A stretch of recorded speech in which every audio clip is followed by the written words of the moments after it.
Day 7 exploring AWS services. ఈ వీడియోలో మనము విపిసి వర్చువల్ ప్రైవేట్ క్లౌడ్ అంటే ఏంటో డిస్కస్ చేద్దాము. మనకి ఏ రీసోర్స్ తీసుకున్నా కానీ దాన్ని సెక్యూర్ చేయడం అనేది అయితే చాలా ఇంపార్టెంట్.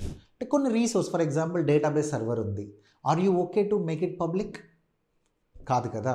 సో వెబ్ సర్వర్ ఉంది, so then fine. Application server ఉంది, దాన్ని నేను పబ్లిక్ చేయాలనుకోవట్లేదు. సో అన్ని రీసోర్స్ని మనం ఇంటర్నెట్ ఫేసింగ్ అయితే ప్లేస్ చేయలేము. మనకి ప్రతి రీజియన్లో ఒక డిఫాల్ట్ విపిసి ఉంటుంది, దాంట్లో ఉన్న సబ్నెట్స్ మాత్రము పబ్లిక్ ఫేసింగ్ ఉంటాయి. సో అందువల్ల మనం అన్ని రీసోర్స్ని డిఫాల్ట్ విపిసిలో లాంచ్ చేయలేము. మనం ఎంటర్ప్రైజ్ లెవెల్లో కస్టమ్ విపిసిలు మాత్రమే యూజ్ చేస్తాము. ఈ కస్టమ్ విపిసిలో మనం కొన్ని పబ్లిక్ సబ్నెట్స్గా, కొన్ని ప్రైవేట్ సబ్నెట్స్గా క్రియేట్ చేసి మన రిక్వైర్మెంట్ను బేస్ చేసుకొని సెక్యూర్ చేయాలి అని చెప్పంటే ప్రైవేట్ సబ్నెట్లో ప్లేస్ చేయడము, లేదు ఇంటర్నెట్ ఫేసింగ్ ఉంచుతాము అంటే లోడ్ బ్యాలెన్సర్ లాంటి సర్వీస్లు అయితే పబ్లిక్ సబ్నెట్లో ప్లేస్ చేసి డెలివరీ చేస్తాం.